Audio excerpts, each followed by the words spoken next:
தலைவன் தலைவி விஜய் சேதுபதி நித்யா மேனன் நடிப்பில் பாண்டியராஜ் இயக்கத்தில் வெளிவந்திருக்கக்கூடிய திரைப்படம். ட்ரெய்லர் பார்த்துட்டு நிறைய எதிர்பார்ப்புகள். ஏன்னா சிட்லப்பாக்கம் வரதராஜ தேட்டர் ஃபுல் ஆயிடுச்சு. பெரிய எதிர்பார்ப்புகள் ஏற்படுச்சு. இந்த திரைப்படம் அதை நிவர்த்தி செஞ்சுதா இல்லையா அப்படின்றதான்.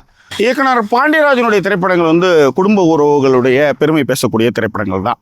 இந்த திரைப்படம் கணவன் மனைவிக்குள்ளே இருக்கிற உறவு சிக்கல்களை பேச போகுது அப்படின்றதும், அவங்களுக்குள்ளே இருக்கிற சண்டை சச்சரவுகளை எப்படி கையாளுறாங்க அப்படின்ற ஒரு விஷயத்தை இந்த திரைப்படம் பேசும் அப்படின்றது தான் ட்ரெய்லரில் நம்ம பார்த்தது.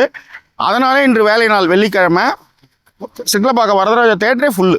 ஏன்னா இயக்குனர் பாண்டியராஜ் மேலே வைத்திருக்கக்கூடிய நம்பிக்கை, அதுவும் இல்லாத நித்யா மேனன் அண்டு விஜய் சேதுபதி பேர் படத்தோடைய கிளைமேக்ஸ் தான் படத்தை ஓரளவுக்கு காப்பாற்றுது. ஏன்னா இவ்வளோ நேரம் அந்த காட்டு கத்தலை பொறுத்துக்கிட்டு வந்ததுக்கு காரணம் அந்த கிளைமேக்ஸ் தான். ஓரளவுக்கு சப்போர்ட்டிவாக இருக்குது. அது மட்டும் கிடையாது, இவங்க சாதாரண ஆளுங்க இல்லை அப்படின்ட்டு யோகி பாபு முடிக்கிற பஞ்சு ரொம்ப நல்லா இருந்தது. ரியாலிட்டியும் அங்கங்கே பேசிச்சு. ஆனாலும் கூட காட்டு கத்தலாகவும் அந்யோன்யம் பார்க்கறதுக்கு எரிச்சலானது இதுவே தான் முதல் முறை. தலைவன் தலைவி ஒரு ஆவரேஜான ஃபிலிம். ஆனால் பிஎன்சியில் இந்த படம் கொண்டாடப்படுன்றதுல மாற்றுக்கிறதே கிடையாது. ஏன்னா தியேட்டர் ஃபுல்லாக ரசிக்கிறாங்க.